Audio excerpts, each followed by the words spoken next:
Hai, Assalamualaikum. Salam perkenalan. Okey, nama saya Haizarul Aida dan saya merupakan dealer emas Public Gold di bawah grup PJJ100 Network, grup yang dibimbing oleh tuan mentor saya iaitu Encik Muhammad Zulkifli Syafi'i. Okey, dalam video ini saya nak share dua buku rujukan utama saya dalam simpanan emas. Okey, iaitu buku yang ditulis oleh mentor saya iaitu Wang Emas, Bertahan Ketika Gawat dan juga Misi Bebas Hutang. Saya sangat recommend buku-buku ni untuk siapa yang ada niat untuk simpan emas ataupun telah memulakan simpanan emas tapi masih blur-blur, masih tiada ilmu, jadi boleh dapatkan buku ni dan baca di galeriilmu.com. Okey. Okey, untuk video kali ini saya suka untuk sharing tiga sebab utama kenapa saya simpan emas. Okey, yang pertama, sebab emas adalah simpanan yang sukar untuk dibocorkan. Bila susah nak bocor, dia akan menyebabkan simpanan kita berjaya. Okay, sebab apa emas susah untuk dibocorkan, tuan-tuan dan puan-puan?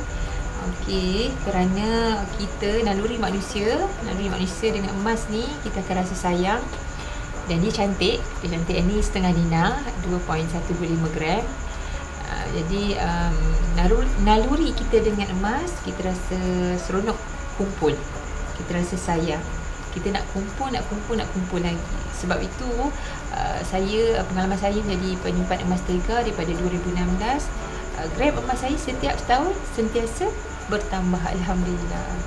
Jadi tuan-tuan fikir sejenak, kalau 10 tahun tuan-tuan bekerja, tuan-tuan masih tidak dapat mengumpul even 1,000, even 5,000, dan tuan-tuan kumpul asyik bocor, saya rasa beralihlah kepada simpanan emas. Sebab simpanan emas ini merupakan kaedah alternatif untuk kita merawat tangan kita yang gatal tu untuk berbelanja pada benda-benda yang tidak perlu atau tidak berfaedah. Okey. Sebab kedua, kerana nilai jangka masa panjang emas lebih terjamin. Okey, kita dalam buku mentor ni, dalam buku mentor emas saya ni, ada mention mengenai teori 1 dinar 1 ekor kambing. Sebab apa saya kata jangka masa panjang emas lebih terjamin? Kerana 1400 tahun yang lalu, zaman Rasulullah SAW, 1 dinar, ini 1 dinar ya tuan-tuan dan puan-puan, 4.25 gram. Cantik. Okey, pada zaman Rasulullah dahulu, 1 dinar boleh bersamaan dengan 1 ekor kambing, boleh beli 1 ekor kambing kan. Sama juga sehingga kini 2021, 1 dinar ni, sekeping 1 dinar ni masih boleh beli seekor kambing. Keping 1 dinar ni berharga 1,000 lebih. Jadi masih boleh beli seekor kambing. Betapa hebatnya aset yang dicipta oleh Allah ini.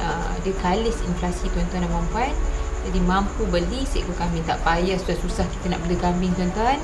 Kita hanya beli sahaja sedinar ni. Kumpullah banyak keping. Kalau ada 10 keping, umpama kita ada 10 ekor kambing. Hebat kan? Okey. Yang ketiga, sebab apa saya suka kumpul emas, sebab yang ketiga, kerana kekayaan di tangan kita sendiri. Okey, sebab yang ketiga tuan-tuan dan puan-puan, kerana simpan emas ni kekayaan di tangan sendiri. Okey, apa maksud kekayaan di tangan sendiri ni? Maksudnya emas tu tidak terikat kepada sesiapa. Nilai dia 100% dalam kawalan kita. Dan emas ni, mengikut buku Wang Emas ni, ditulis oleh mentor emas saya, dia kata emas ni dikatakan satu-satunya aset keuangan yang tiada dalam sistem keuangan. Jadi tak ada siapa pun boleh bekukan emas kita selagi dia ada di tangan kita. So kita control. Kita rasa kita nak guna, kita pajak. Okey, kalau kita sayang nak jual, kita pajak lah. Kalau kita rasa nak jual pun boleh terus jual. Jadi dalam kawalan kita nanti ada siapa yang tahu berapa banyak emas yang kita ada. Jadi siapa yang tahu berapa banyak emas yang kita ada. Jadi hatta kalau kita jatuh bankrupt sekalipun, tak ada siapa boleh bekukan emas kita. Ia masih milik kita. Okey, sekian dahulu perkongsian saya 3 sebab utama kenapa saya simpan emas. Dan kenapa ada dinyatakan di dalam buku Wang Emas ni. Dan saya suka nak sharing tulisan di dalam buku emas ni. Okey, kata mentor emas saya, emas ni hanyalah satu daripada banyak alat kewangan.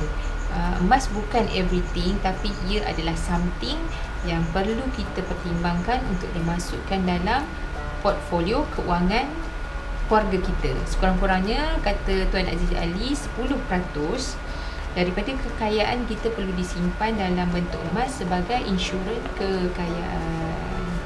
Okey, sekian dahulu perkongsian. Jadi siapa yang berminat untuk menyimpan emas, boleh kontak saya pada nombor yang tertera.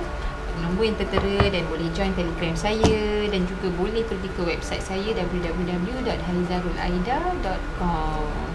Okey, sekian dahulu perkongsian pendek ni, dari video pendek saya ni. InsyaAllah saya akan sharing lagi dalam video yang lain, InsyaAllah. Bye.